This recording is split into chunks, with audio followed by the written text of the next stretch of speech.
Acofi vous présente la revue de presse de Jean-Pierre Corbel.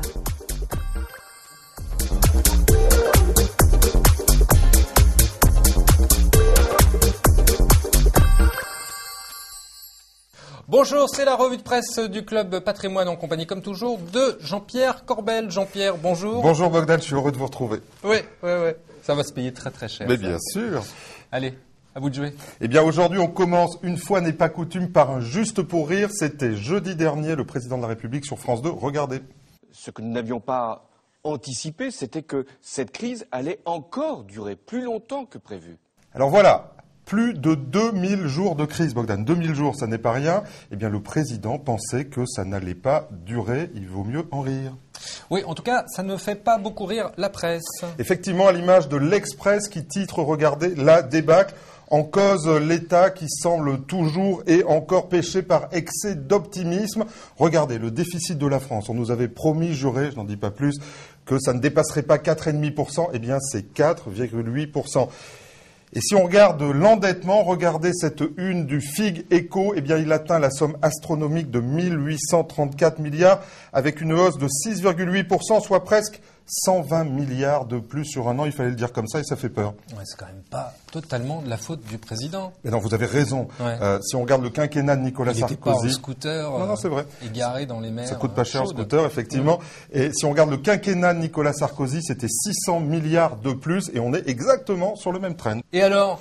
Eh bien alors, regardez comme le titre Le Monde du week-end, le dérapage budgétaire affaiblit la parole du président Hollande. Comment croire à la stabilité fiscale quand on ne maîtrise pas les déficits?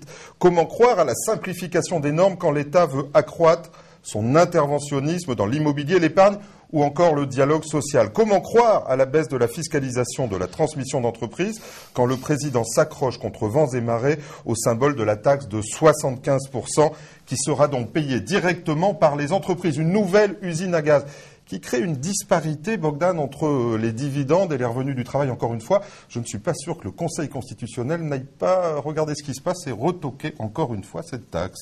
Et la bonne nouvelle, c'est qu'on tient le seul lecteur de journaux en France, Jean-Pierre Corbel. Merci. Il les lit très bien en long et en large. Plus sérieusement, Jean-Pierre, la retraite, on Alors, en est où? Mort de rire, comme dirait mon fils, le président, il dirait MDR plutôt. effectivement, Ouais. et le président nous annonce la désindexation, c'est pas facile à Ah, dire, il a bien fait. des retraites, et l'allongement de la durée des cotisations. Dans le même temps, le Premier ministre, regardez cette une du JDD, nous dit, je le cite, la réforme des retraites sera à l'automne, tiens, ça devait être avant les vacances, et il ne sera pas touché à l'âge légal de départ à la retraite. Alors, il faudra m'expliquer, Bogdan, on va augmenter la durée des cotisations, mais garder l'âge de la retraite. Alors, soit on commence à cotiser à 5 ans, soit vous avez une solution, je ne sais pas. Oui, alors moi j'en sais rien, mais qu'est-ce qui va monter? Il y a quand même des choses qui montent. Alors, J'ai entendu parler de choses qui montaient c'était quand même. avant-hier, le 1er avril. Ah oui. Je sais pas, c'était. Ouais, c'est Donc le ambigu, régime général a augmenté ses prestations de 1,3%, l'ARCO de 0,8% et l'AGIRC, la retraite des cadres, seulement de 0,5%. C'est un moyen de faire perdre du pouvoir d'achat aux plus riches, les cadres, et ça n'était pas un poisson d'avril, Bogdan. Alors Chypre, toujours poisson d'avril ou pas? Alors là, non, c'est la dure loi de l'info, non, on n'en parle plus, une info chasse l'autre, Chypre qui reviendra peut-être parce que dans l'île, on parle de sortir de la zone euro. Il y a différentes discussions sur le sujet. En tout cas, regardez, je me suis procuré un tarif bancaire de début 2012 et c'est très intéressant. La rémunération de l'épargne de 6 mois à 1 an pour 150 000 euros, c'est 5,5%. Vous avez vu, pas mal, non? Et alors, comment ils faisaient? Eh bien, simplement, ils achetaient de la dette grecque. Et puis, quand on a eu la crise grecque, eh bien, ils n'ont plus pu payer. Les économistes nous disent que 3/4 des causes des faillites des banques chypriotes, c'est le défaut de la Grèce. On peut bien se demander ce que faisait le régulateur, la police européenne, à ce moment-là, pour ne pas prévoir ça. Ouais.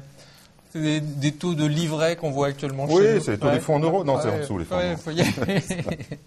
Bon, allez, le petit flop de la semaine, puisque vous avez déjà fait votre... Allez, pour rien. on reste sur le dossier de Chypre et on revient sur notre président, qu'on adore, et qui s'exprimait aussi la semaine dernière sur les garanties bancaires. Écoutez-le. Ceux qui mettent de l'argent dans les banques, dans la zone euro, ont une garantie sur les fonds qui sont déposés. C'est un principe qui doit être respecté parce qu'il est le principe qui donne confiance. Alors, ceux qui ont plus de 100 000 euros à la Bank of Cyprus, eh bien, je pense qu'ils vont apprécier l'intervention de François Hollande. Mais on sait aussi que 100 000 euros, on est riche et que le président n'aime pas les riches. Allez, un petit top pour terminer. Très Alors, vite. rapidement, un coup de chapeau, une société qui s'appelle Comgest, bien on la connue connaît, des professionnels. ouais. Et cette semaine, j'ai regardé le top 10 sur Club Patrimoine des fonds Action Européenne. Et figurez-vous que sur 1 an, 3 ans et 5 ans, Comgest classe 3 fonds dans le top 10 sur chacune des durées. C'est assez exceptionnel, c'est incroyable, rare. Et coup de chapeau donc à Comgest. Jean-Pierre, pour terminer très vite, un petit mot pour rire. Oui, effectivement, très vite, le MAC du Monde. Alors, je les cite. Selon un sondage, la moitié des adultes ne savent pas dire combien ils auront s'ils placent 100 euros à 2% pendant 1 an. Figurez-vous que j'ai fait le test ce week-end et c'est vrai, la moitié ne savait pas répondre. Et vous, Bogdan, combien ça fait? Je ne répondrai pas. Jean-Pierre, merci beaucoup. C'est un plaisir. Bon, juste avant de terminer, ce soir, il y a un live. Alors ce soir, un chat vidéo spécial élection. Ici, dans ce même studio. Effectivement, spécial élection à la CIP à 18h en direct. Bernard Wittig et Alain Dubrinfo, une nouvelle liste, enfin la 3e liste dans l'ordre. Soumise à la question. Exactement. Ça va être chaud alors. Ben non, ça va être sympa. Ça va être sympa. Oui. Jean-Pierre, merci beaucoup. Bonne journée. Quant à moi, il ne me reste plus qu'à vous remercier. Vous souhaitez une très bonne semaine. D'ici là, gardez-vous bien.